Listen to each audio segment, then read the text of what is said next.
Loosely based on the new film in theaters, The Incredible Hulk continues the partnership between Sega and Marvel that brought players Iron Man in May. At a glance, Sega's Green Monster bears a strong resemblance to Vivendi's acclaimed Hulk Ultimate Destruction, featuring an open-world design with plenty of buildings to smash and cars to weaponize. But does the latest title muscle past the last-gen hit, or is this one game that should make Hulk angry?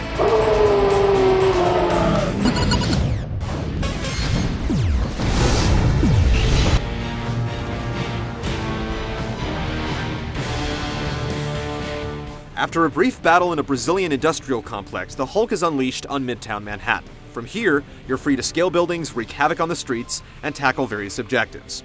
A quick glance at the map will show your current objectives. There are purple Enclave bases to smash, yellow minigame icons, and key missions.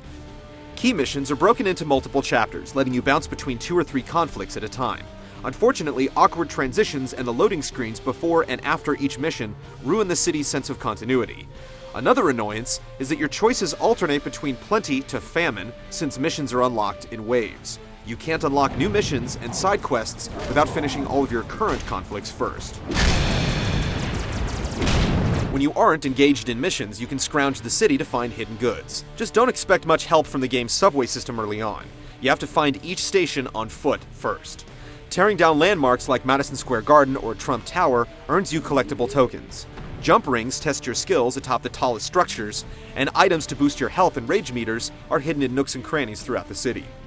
As in other Marvel games, 15 comic book covers are stashed away in the city, but you'll have to complete specific missions before each one will show up in its hiding place, so get ready to retread old ground looking for them.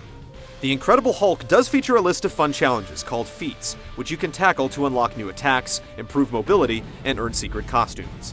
They include climbing the 5 highest skyscrapers, throwing a few cars into buildings, or simply running 5 miles. If you're unlucky enough to have an Iron Man save file, you can unlock the Hulkbuster costume right off the bat. The extra costumes don't amount to more than alternate paint jobs, but accomplishing the feats is fun in itself. There's a fair amount of content buried deep in the city's underbelly, but the stilted pacing often leaves the world feeling empty and a bit too linear.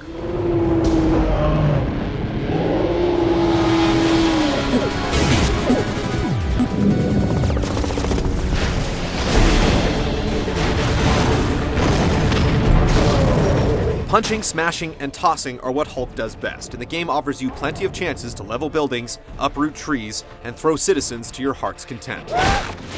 Bare-fisted, Hulk's moves are pretty basic, but you can use nearly anything as a weapon. Rip out a section of concrete to use as a shield, swing a light post like a baseball bat, tear a bus into a pair of steel boxing gloves, or leave a wake of destruction simply by running down the street. However, destruction comes far too easy. Tossing a pedestrian can blow up multiple cars or a whole line of trees, and poor collision detection causes some objects to shatter to pieces as Hulk simply runs near them. Intentional or not, causing wanton destruction builds your rage meter, giving you access to healing moves and powerful special attacks. But it also raises your threat level, bringing soldiers, armored vehicles, and mechanized troops to stop your unnatural disasters. You can fight them off for a while, but the troops will keep coming and often cause more damage to the city, raising the threat level even higher, so you'll need to find somewhere to lie low until the alert's clear. Missions don't offer much in the way of variety, usually consisting of running from point to point to destroy army bases or dismantle various types of bombs. One of the more creative missions has you causing just enough destruction to draw attention from news helicopters and then luring them to an enemy base. From time to time, you'll also encounter other Hulk enemies like the UFOs, but defeating them can be as simple as waiting for them to get dazed so you can charge in for cheap hits.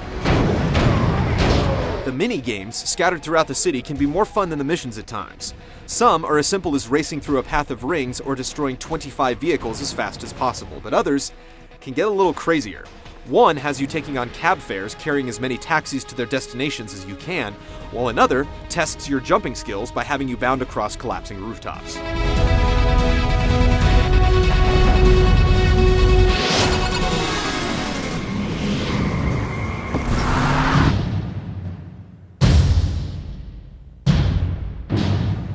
Dragging the Incredible Hulk down more than anything is the awful presentation.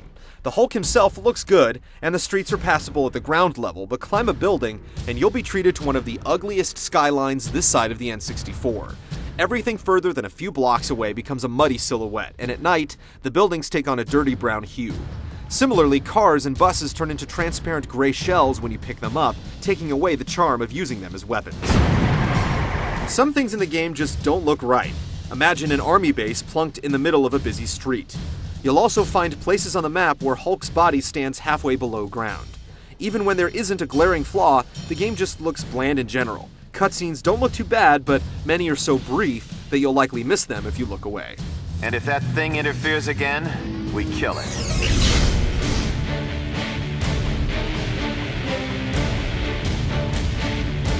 It's fun to run around as the Hulk in an open world, harassing pedestrians and tearing the city apart with your bare hands. But with its uneven pacing, dull missions, and sloppy presentation, the Incredible Hulk won't keep most players interested for long. If you still want to Hulk out in a video game, last generation's Hulk Ultimate Destruction is your best bet.